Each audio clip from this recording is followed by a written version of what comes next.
پاکستان میں گرمی کا موسم شروع ہو گیا ہے۔ ایسے میں کہا جاتا ہے کہ سورج آنکھیں دکھا رہا ہے یا سورج سوا نیزے پر آ گیا۔ گرمیوں کے موسم میں زیادہ تر لوگ دھوپ کا شکوہ کرتے ہیں، حالانکہ کینیڈا ایسے سرد ملکوں میں جو لوگ رہتے ہیں ان سے ذرا پوچھیں تو پتہ چلے گا کہ سورج کی دھوپ کتنی بڑی نعمت ہے۔ سورج ایسی بڑی بلیسنگ ہے کہ قرآن مجید میں بھی اس کی قسم کھائی گئی۔ اللہ تعالیٰ کی کتاب کہتی ہے، قسم ہے سورج کی اور اس کی روشنی کی اور چاند کی جب وہ اس کے پیچھے آتا ہے۔ سورج کی دھوپ زندگی ہے، یہ انسانی صحت کے لیے ضروری ہے، یہ ہمارے جسم کو قوت مدافعت فراہم کرتی ہے، ہماری ہڈیوں کو مضبوط بناتی ہے، دھوپ سے فصلیں تیار ہوتی ہیں، پودے اس سے اپنی غذا بناتے ہیں، اب اس سے بجلی بھی بنائی جاتی ہے، یعنی سولر انرجی۔ سورج کے گرد زمین کی حرکت سے دنوں اور مہینوں کا حساب کتاب رکھا جاتا ہے، تقویم یعنی کیلنڈر بنائے جاتے ہیں۔ سائنسدان کہتے ہیں کہ سورج بھی ایک ستارہ ہے، وہ اسے بونا پیلا ستارہ کہتے ہیں، یلو ڈوارف سٹار، اور اس کی عمر 4.5 ارب سال بتاتے ہیں۔ سورج کے انسانی زندگی پر بڑے احسانات ہیں، شاید اسی لیے قدیم تہذیبوں میں سورج کو دیوتا مانا گیا، اس کی پرستش کی گئی۔ آج ہم اس بات کا جائزہ لیتے ہیں کہ انسانی تاریخ میں سورج کی کیا اہمیت تھی اور کیا مقام تھا، سورج کے بارے میں اسلام کیا کہتا ہے اور سائنس کیا بتاتی ہے، اور اب ہم شمسی توانائی سے کیسے مستفید ہو رہے ہیں۔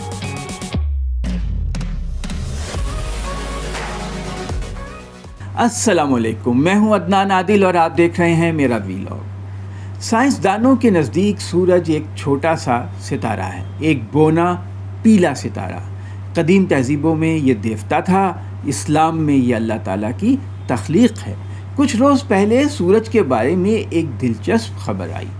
امریکہ کے خلائی ادارے ناسا کی ایک سولر ڈائنامکس آبزرویٹری ہے، اس نے ایک شاندار ویڈیو شیئر کی جس میں چاند کو سورج کے سامنے حرکت کرتے دیکھا جا سکتا ہے۔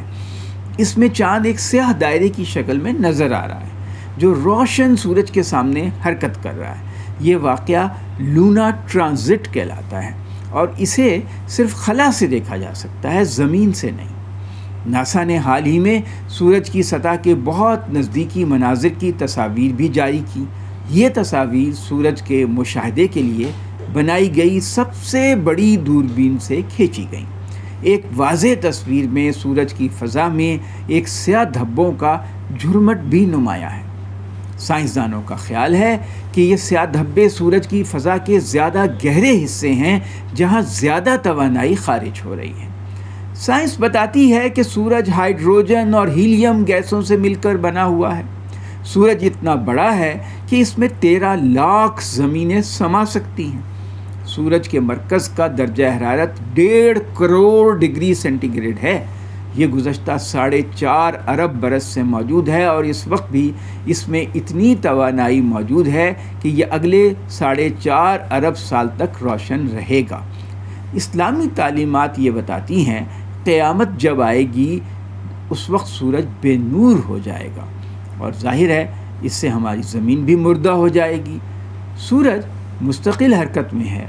سورج نہ صرف اپنے محور پر گھومتا ہے بلکہ کہکشاں کے گرد چکر لگاتا ہے۔ سورج کے کرشمے اتنے بڑے اور زبردست ہیں کہ ماضی میں کئی قومیں سورج کو ہی خدا سمجھ بیٹھیں اور اس کی عبادت کرنے لگیں۔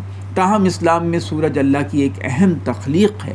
اسلام نے سورج کو اللہ تعالیٰ کی عظیم نشانیوں میں سے ایک نشانی قرار دیا، اس کی پوجا کرنے سے منع کیا۔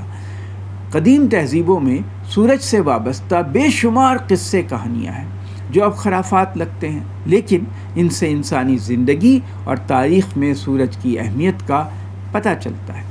قدیم ہندوستان میں سورج کو سوریہ کہتے تھے اور اس کی پرستش کی جاتی تھی۔ ہندو مت کی مذہبی کتابوں وید میں اس کا ذکر ہے، ایک ایسے دیوتا کے طور پر جو سب کچھ دیکھتا ہے، اچھائی بھی اور برائی بھی۔ حضرت عیسیٰ سے 4000 سال پہلے مصر کی قدیم تہذیب میں سورج ایک دیوتا تھا اور اس کا نام را تھا۔ یہ سمجھا جاتا تھا کہ وہ تخلیق کرتا ہے اور دنیا کا نظام اس کی وجہ سے ہی چلتا ہے۔ ہر فرعون خود کو سورج کا بیٹا کہتا تھا۔ سورج کی پوجا کے لیے الگ سے مندر بنائے جاتے تھے، اس کے لیے قربانیاں کی جاتی تھیں، لیکن بہت کم۔ اس کے تہوار بھی منائے جاتے تھے۔ مصر میں جو احرام بنائے گئے ان کی ساخت اور رخ بھی سورج کی روشنی کی مناسبت سے رکھے گئے۔ اسلام سے پہلے ایران میں زرتشت مذہب تھا، اس میں خدا کا نام اہورا مزدا تھا اور سورج اس کی ایک آنکھ یا روشنی کی علامت تھا۔ یہ مانا جاتا تھا کہ سورج کی روشنی چیزوں کو پاک کر دیتی ہے۔ لاطینی امریکہ میں میکسیکو کی ایسٹک تہذیب میں بھی سورج کو دیوتا مانا جاتا تھا، اسے توناتی او کہتے تھے۔ اس تہذیب میں 5 سورج دیوتا تھے۔ سن اسٹون یا سورج پتھر ایسٹک تہذیب کی اہم یادگار ہے۔ اس تہذیب میں سورج کے لیے انسانی جانوں کی قربانی پر بہت زور تھا۔ یہ سمجھا جاتا تھا کہ سورج کو حرکت میں رکھنے کے لیے انسانی خون کی بھیٹ دینا ضروری ہے۔ قدیم روم میں سورج سول دیوتا کے نام سے جانا جاتا تھا۔ روم کے لوگ 25 دسمبر کو سورج کا تہوار مناتے تھے۔ جب رومیوں نے مسیحی مذہب اختیار کیا تو وہ اس تاریخ کو کرسمس منانے لگے۔ اسلام میں سورج کی اہمیت پر زور تو دیا گیا ہے، لیکن اللہ تعالیٰ کی ایک مخلوق کے طور پر قرآن پاک کی 20 آیات میں سورج کا 33 مرتبہ ذکر ہوا ہے۔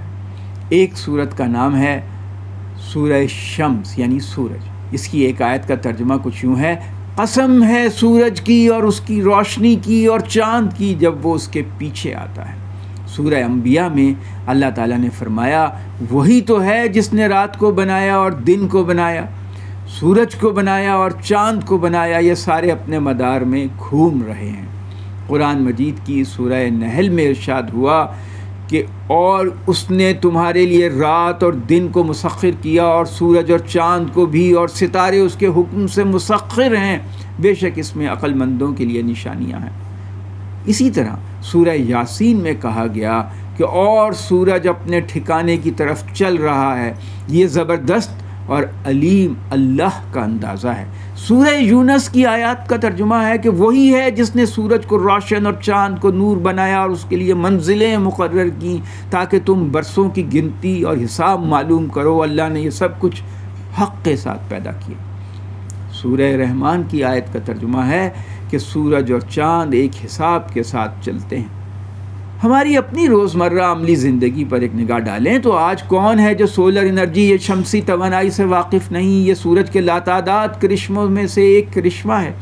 یہ ستارہ یعنی سورج ہماری زمین سے 15 کروڑ کلومیٹر دور ہے اور اتنی دوری سے بھی ہمیں بے شمار فائدے پہنچا رہا ہے۔ سورج کی ایک کرن کو زمین تک پہنچنے میں 8 منٹ 19 سیکنڈ لگتے ہیں۔ سائنسدان بتاتے ہیں کہ زمین پر 1 گھنٹے میں آنے والی سورج کی روشنی پوری دنیا کی 1 سال کی انرجی کی ضروریات پوری کر سکتی ہے۔ ماہرین کا خیال ہے کہ 2050 تک دنیا میں 50% توانائی 50% سولر انرجی سے ملے گی۔ چین اور مغربی ممالک میں اب ایسی کھڑکیاں بنائی جا رہی ہیں جو سولر انرجی پیدا کر سکتی ہیں۔ مستقبل میں دیواروں پر ایسا پینٹ ہوا کرے گا جس سے سورج کی روشنی سے بجلی بنانا ممکن ہو سکے گا۔ سولر انرجی صرف زمین پر ہی انسانوں کے کام نہیں آتی، بلکہ خلائی جہاز اور سیٹلائٹس بھی سولر انرجی پر انحصار کرتے ہیں، کیونکہ خلا میں سورج کی روشنی ہر وقت دستیاب ہوتی ہے۔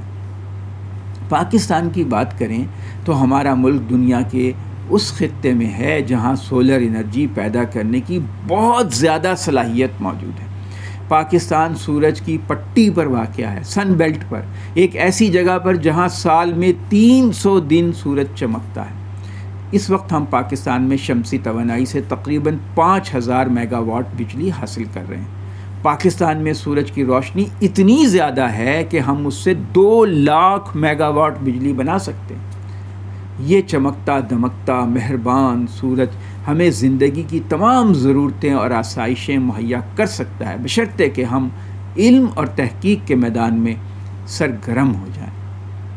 شکریہ۔ میرے ویلاگ کو سبسکرائب کریں اور بیل آئیکن کو پریس کریں تاکہ آپ کو اگلے ویلاگ کا نوٹیفیکیشن مل جائے۔